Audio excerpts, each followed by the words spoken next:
Assalamualaikum, hi, namaste and Sat Shri Akal. Welcome back to my YouTube channel learn with Laila Afzal Khan. तो जैसे कि आप लोगों को पता है कि हम पार्ट्स ऑफ स्पीच कर रहे हैं, उसमें हम नाउन, वर्ब, प्रोनाउन और एडजेक्टिव ऑलरेडी कंप्लीट कर चुके हैं। उनका लिंक डिस्क्रिप्शन में मौजूद है। तो अगर आप लोगों ने वो वीडियोस देखी हैं तो इन लिंक्स के थ्रू आप देख सकते हैं। तो आज की वीडियो में, आज के लेक्चर में हम करने वाले हैं प्रेपोजिशंस। प्रेपोजिशंस करवाने से पहले मैं आप लोगों को प्रेपोजिशंस की इंपॉर्टेंस बताऊंगी कि प्रेपोजिशंस इंग्लिश ग्रामर में बहुत इंपॉर्टेंट है। मोस्टली लोग जो मिस्टेक्स करते हैं ग्रामर की, वो प्रेपोजिशन की ही होती हैं। और अगर इसके साथ ही आप लोग चाहते हैं कि आप लोगों को क्रिएटिव राइटिंग आए, आपका लिखा हुआ पैराग्राफ या कोई वो सेंटेंस ही क्यों ना हो, वो लोगों को बहुत पसंद आए और उसमें कोई मिस्टेक भी ना हो ग्रामर की, तो ये वीडियो आप लोगों को फिर जरूर देखनी चाहिए, क्योंकि प्रेपोजिशंस की ही वो मिस्टेक्स होती हैं जो लोग अमूमन करते हैं। तो अब हम चलते हैं अपने लेक्चर की तरफ। लेक्चर स्टार्ट करने से पहले मैं आप लोगों को प्रपोजिशंस का बताऊंगी, इस वर्ड का, पूरे वर्ड का क्या मतलब है ये बताऊंगी, ताकि आप लोगों को बहुत अच्छे से समझ आ जाए। तो ये जो प्रपोजिशन वर्ड है, इस पे अगर आप लोग गौर करेंगे तो आपको इसके नजर आएंगे दो हिस्से, टू पार्ट्स। एक है प्रे, या इसको हम प्री कहते हैं इंग्लिश में, और पोजीशन। प्री का मतलब होता है बिफोर, प्री का मतलब होता है बिफोर या फिर पहले, और पोजीशंस का मतलब होता है जगह या प्लेस।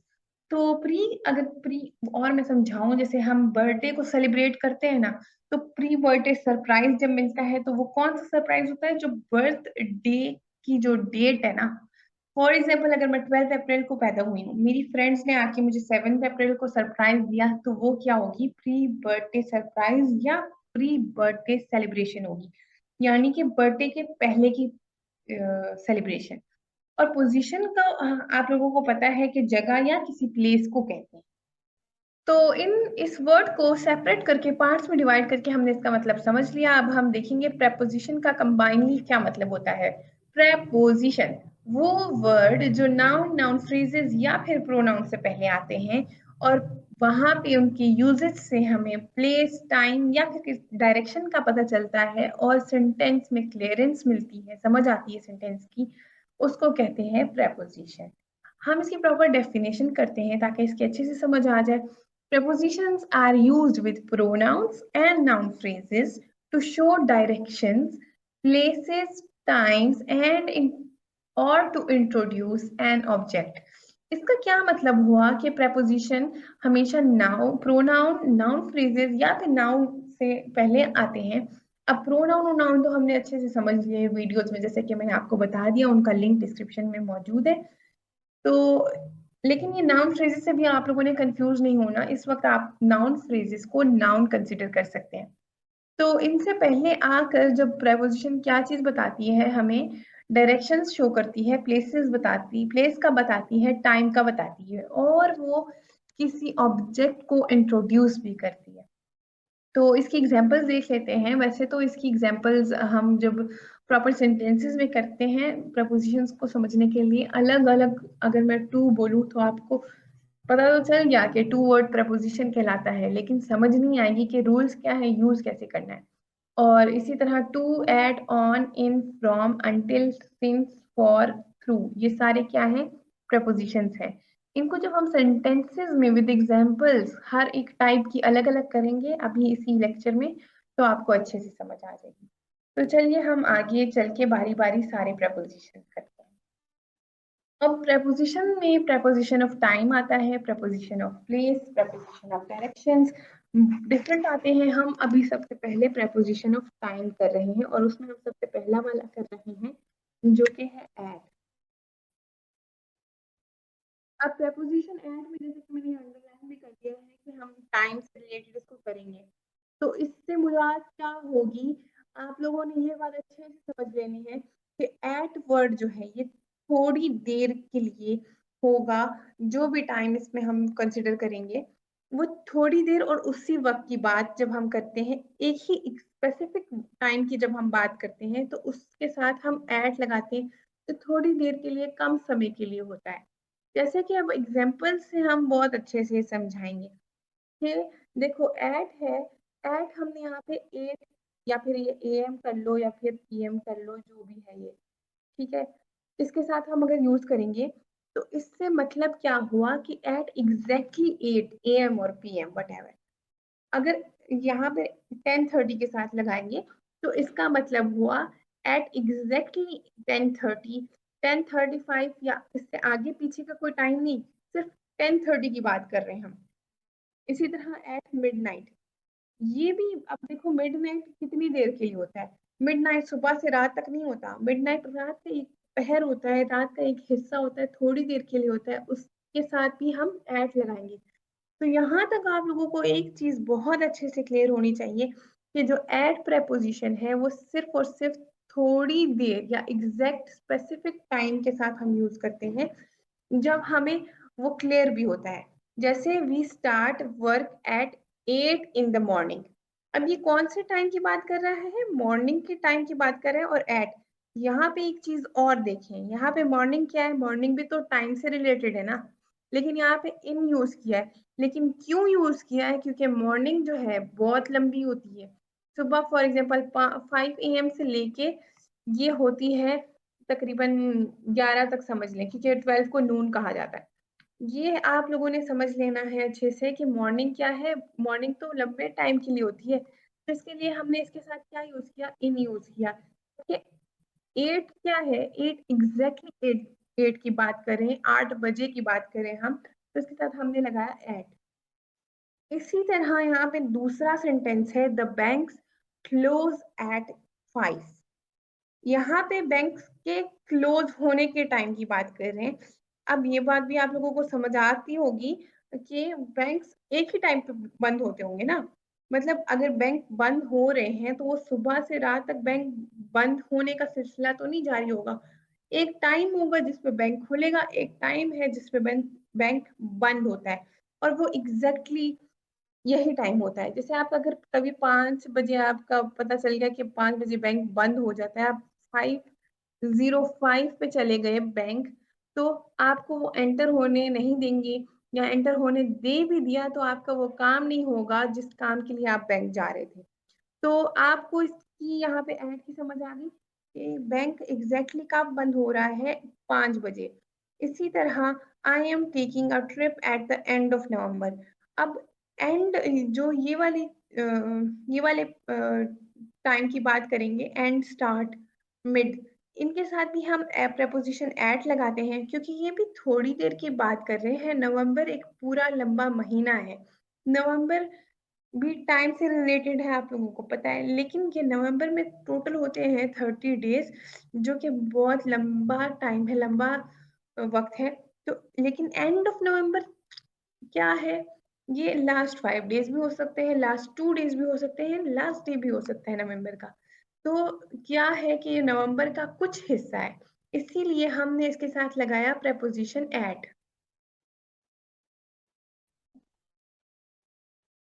अब हमने ये देख लिया कि हम प्रेपोजिशन एट, ऑन, इन कैसे यूज करते हैं, कब कब यूज करते हैं in the context of time. लेकिन हम ये देखेंगे अब कि हम कब नहीं यूज करना चाहिए, हमें कब नहीं यूज करना है। What are you doing this weekend? इस सेंटेंस में यहाँ पे जो अंडरलाइन वर्ड्स हैं यहाँ पे आने चाहिए थे प्रेपोजिशंस, लेकिन यहाँ पे कुछ और वर्ड्स आए हैं। क्यों? क्योंकि इससे अगर यहाँ पे हम प्रेपोजिशंस लगा देते तो ये सेंटेंस करेक्ट नहीं होते, समझ नहीं आती, इनकी इनका मीनिंग चेंज हो जाता। अब जैसे what are you doing this weekend, यहाँ पे दिस के बजाय आना चाहिए था, मतलब आना तो नहीं चाहिए था, लेकिन अगर हम वो रूल्स को अपने सामने रखें तो यहाँ पे आना चाहिए था एट वीकेंड। क्यों? क्योंकि वीकेंड जो है वीक का कम हिस्सा होता है, सिर्फ वीक के 7 डेज में से 2 दिनों का नाम वीकेंड है, इसलिए हम यहाँ पे एट लगाना चाहिए था। लेकिन यहाँ पे हमने लगा दिया दिस। दिस हमने इसलिए लगाया क्योंकि ये सवाल बनना कर रहा है इस वीकेंड के बारे में। What are you doing this weekend? आप इस वीकेंड क्या कर रहे हैं? इसी तरह अगला सेंटेंस है we go on vacation every summer. अब समर भी हमने देख लिया था, हम सीजन्स के नेम्स के साथ इन लगाते हैं, लेकिन यहाँ पे हमने एवरी लगा दिया। अब एवरी से ये सेंटेंस क्लियर हो गया, इसका मीनिंग समझ आ गया, मीनिंग हमें क्लियर हो गया इस सेंटेंस का कि यहाँ पे हम बात कर रहे हैं कि हम हर समर्स को वेकेशन पे जाते हैं। I am leaving next Monday. इस सेंटेंस में भी जो नेक्स्ट जो वर्ड मैंने अंडरलाइन किया हुआ है, यहाँ पे ऑन आना चाहिए था, क्योंकि हमने अच्छे से पढ़ लिया कि हम मंडेज यानी कि वीक डेज के साथ हम ऑन लगाते हैं। लेकिन यहाँ पे मैं बात कर रही हूँ कि मैं नेक्स्ट मंडे को जा रही हूँ। I am leaving next Monday. इससे क्या क्लियर हुआ? मंडे क्लियर हुआ कि किस मंडे की मैं बात कर रही हूँ। तो आई होप तो आप लोगों को ये समझ आ गया हो कि हमने एट, ऑन और इन किन वर्ड से पहले किस और हमने कैसे सेंटेंसेस में नहीं यूज करना। अब हम समझेंगे प्रेपोजिशन फ्रॉम और टू। ये जो प्रेपोजिशन है फ्रॉम और टू, ये हम तब यूज करते हैं जब हमें फ्रॉम यानी कि फ्रॉम के बाद का जो टाइम है वो, और टू यानी कि कब से कब तक का जो टाइम होता है, कि दोनों टाइम हमारे पास क्लियर हो। डायरेक्ट सेंटेंस पढ़ूंगी ताकि समझ आ जाए। We lived in Karachi from 2000 to 2015।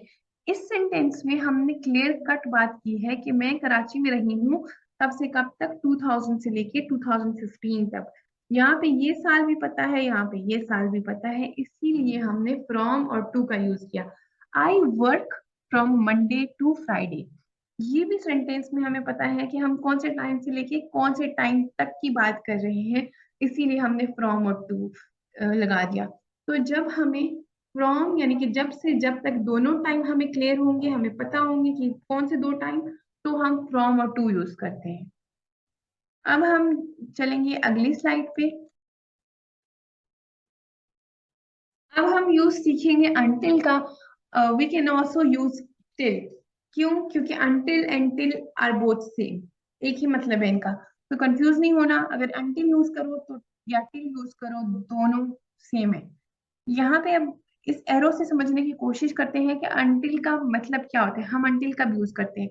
हम until तब यूज करते हैं जब हमें एक टाइम पता हो, और वो टाइम स्टार्ट होने का नहीं, एंड होने का टाइम हमें पता हो। वो क्या चीज मतलब हुई इसकी? कि मतलब wait here till I come back. इस सेंटेंस में ये अंडरलाइन वर्ड जो है ये प्रपोजिशन है, यानी कि अंटिल भी हम यूज कर सकते हैं, wait here until I come back.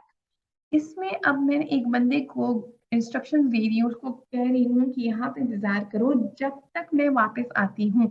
जब तक मैं वापस आती हूँ ये वो टाइम है जब तक वो वेट करेगा। तो जब हमें एक टाइम पता हो और एक टाइम की हम बात करें तो हम टिल यूज करते हैं, और इसको हम उर्दू में तक ही लिखेंगे, जैसे कि ना तक। और तक से मुराद क्या होता है कि यहाँ से लेकर यहाँ तक। जब हमने फ्रॉम और टू की बात की थी तो हम दो टाइम्स की बात कर रहे थे, लेकिन यहाँ पे हम एक टाइम की बात करेंगे, एंड टाइम की बात करेंगे। अब जैसे how long will you be away, आप कब तक दूर रहोगे। अंटिल मंडे, यहाँ पे अंटिल मंडे यानी कि मंडे तक, ये मतलब है इसका। यहाँ पे नेक्स्ट सेंटेंस है when are you coming back. यहाँ पे क्वेश्चन कर रहे हैं कि आप कब वापस आ रहे हो। ऑन मंडे, तो उसने जवाब दिया मंडे को। यहाँ पे मंडे तक से मतलब है इसका, यहाँ पे मंडे को। यहाँ तक कि आपको अंटिल की यूज की आई होप सो समझ आ गई हो। जब हम एक ड्यूरेशन की बात करते हैं और कहते हैं कि यहाँ इस वक्त तक, तब हम अंटिल यूज करते हैं। अब हम करेंगे प्रेपोजिशन सिंस। अब सिंस मैं आप लोगों को समझाऊंगी कि ये सबसे पहले तो ये प्रेजेंट परफेक्ट टेंस के बाद यूज होता है। और ये हम कब यूज करते हैं? जब एक काम, एक चीज लंबे समय से होता आ रहा है, और उस जो जब से ये हो रहा है कोई भी काम, उस उसका टाइम एग्जैक्टली हमें मालूम हो। जैसे अगर मैं कहूँ बारिश हो रही है, अब बारिश हो रही है से मुराद ही प्रेजेंट परफेक्ट टेंस तो खैर नहीं हुआ। लेकिन अगर मैं कहूँ कब से बारिश हो रही है, और वो दिन भी मैं लिख दूँ, वो टाइम भी क्लियर हो जाए कि तब से बारिश हो रही है, तो फिर हम सिंस लगाते हैं। जैसे इट हैज बीन रेनिंग, कब से कब तक, अब आगे हम लिखेंगे सिंस मंडे। मंडे हमें पता है, जब हमें टाइम एग्जैक्टली पता हो तो हम सिंस लगाते हैं, और उससे पहले आता है present perfect tense, have, has been, कुछ भी। ठीक है, इस तरह। और उसके बाद हम देखेंगे कि कौन से हम वो टाइम होते हैं एग्जैक्ट जिससे पहले सिंस लगता है। Since 2012, since Friday, since 11:20 AM और PM, since I have arrived या सिंस आई अराइव्ड। ठीक है, तो ये है सिंस का यूजेज। सिंस का यूजेज क्या है, बहुत क्लियर है, प्रेजेंट परफेक्ट के बाद लगता है और तब लगता है जब हमें टाइम बहुत अच्छे से मतलब क्लियर पता हो, मंडे ट्यूसडे वट कोई मंथ है, कोई डेट है, कोई ईयर है, कोई टाइम है, या फिर कोई भी चीज है, जैसे सिंस आई अराइव्ड। तो अब हम अगली सेंटेंस अगली स्लाइड पे जाके नए सेंटेंसेस देखेंगे। जैसे Rehan is in Lahore since Monday. इस सेंटेंस में हम क्या कह रहे हैं कि रेहान लाहौर में है कब से, मंडे, मतलब मंडे से है वो, फ्रॉम मंडे टू नाउ। यहाँ पे हमें एक और चीज मैं बताऊं पिछली स्लाइड से, यहाँ पे देखिए आप इस स्लाइड से आप समझ लेंगे कि मंडे का मुराद है, मंडे से मुराद है कि मंडे से नाउ, यानी कि वो अभी भी वो चीज हो रही है। जैसे इट हैज बीन रेनिंग, बारिश हो रही है कब से कब तक, मंडे से अभी तक हो रही है। It has been raining since Monday, तो इससे मुराद मंडे से अब तक हो रही है बारिश। इसके बाद है Ahmad and Hiba have been married since 2012। अब ये इस सेंटेंस में अहमद और हिबा की हम बात कर रहे हैं कि उनकी शादी हुई हुई है, कब से हुई हुई है, 2012 से हुई हुई है अभी तक। तो सिंस हमने इसलिए यूज किया क्योंकि हमें ईयर पता है। अगर हमें ईयर नहीं पता होता तो हम यहाँ पे सिंस के बजाय फॉर लगा लेते, सिंस ना यूज करते हैं हम फिर। It has been raining since I arrived. इस सेंटेंस में मैं ये कह रही हूँ कि मैं जब से आई हूँ तब से बारिश हो रही है। यहाँ पे आई अराइव्ड वो टाइम है जब से बारिश शुरू हुई है, यहाँ पे, और यहाँ पे क्लियर है कि मैं कब आई हूँ, तो इसलिए हमने इस सेंटेंस में सिंस यूज किया है। अब हम यूज करेंगे, सीखेंगे फॉर का यूजेज। फॉर हम तब यूज करते हैं जब हमें वो पीरियड ऑफ टाइम क्लियर नहीं हो, जबकि यहाँ पे हमें टाइम एग्जैक्टली मालूम था, फॉर में हमें टाइम नहीं मालूम होगा। जैसे फॉर 3 डेज, फॉर 3 डेज यानी कि हमें नहीं पता कौन से 3 दिन। 10 years again we don't know कौन से 10 years। फॉर 5 मिनट्स, ये भी हमें नहीं पता कौन से 5 मिनट्स, और for a long time is again not a clear time. तो अब यहाँ पे हमने लिखा कि Ahmed and Hiba have been married since 2012। यहाँ पे 2012 हमें पता है, लेकिन सिंस 10 years अगर हम करेंगे तो सिंस 10 years रॉन्ग हो जाएगा, लेकिन अगर हम करेंगे फॉर 10 years तो हमें क्लियर हो जाएगा। अब इसकी एग्जाम्पल्स है, I stayed in Dubai for 25 days। यहाँ पे मैंने ये नहीं पता कि कौन से 25 days, इसीलिए हमने यहाँ पे फॉर लगाया है, ये for sorry. Rehan is going away for few weeks. कितने weeks we don't know, it's not clear. जब कोई टाइम या ड्यूरेशन की क्लियर नहीं होगा तो हम फॉर यूज करेंगे। इसके बाद नेक्स्ट सेंटेंस है, they have been married for 10 years। उनकी शादी हुई हुई है कब से कब तक, ये भी नहीं पता, एग्जैक्ट टाइम नहीं पता, लेकिन ये पता है कि पिछले 10 सालों से। तो ये जो 10 साल का टाइम है, इसके साथ हमने फॉर लगाया क्योंकि हमें नहीं पता कि ये कौन से 10 years की बात कर रही है। तो आई होप सो आप लोगों को सिंस और फॉर का यूज पता चल गया होगा, क्योंकि सिंस हम एग्जैक्ट टाइम के साथ यूज करते हैं प्रेजेंट परफेक्ट में, और फॉर हम जब हमें एग्जैक्ट टाइम नहीं पता तब हम यूज करते हैं। अब हम देखेंगे कि बिफोर आफ्टर और ड्यूरिंग और वाइल का क्या यूजेज है। बिफोर आप सबको पता है, पहले, बिफोर का मतलब होता है पहले। Everybody feels nervous before a test, किसी चीज से पहले, यानी कि हर किसी को डर लगता है टेस्ट से पहले। जब हम किसी चीज से पहले की, किसी काम से पहले की बात करेंगे, अब ये टेस्ट से पहले के टाइम की बात कर रहे हैं ना, तो इसीलिए हमने इसलिए बिफोर लगा दिया। I fell asleep during the movie. Movie क्या है, इस सेंटेंस में मूवी नाउन है, और मैं मूवी देखते हुए, मूवी देखने के दौरान सोई हूँ। तो जो काम उसी वक्त की, यानी कि दौरान की बात करेंगे तो हम उसमें ड्यूरिंग लगाएंगे, ड्यूरिंग। इसी तरह we were tired after our visit to the museum। हम म्यूजियम जाने के बाद जो है थक गए। कब, म्यूजियम जाने के बाद। तो म्यूजियम जाने के बाद के वक्त की बात कर रहे हैं ना, तो इसीलिए हमने यहाँ पे आफ्टर लगा दिया। अब हम देखेंगे कि while कब हम यूज करते हैं।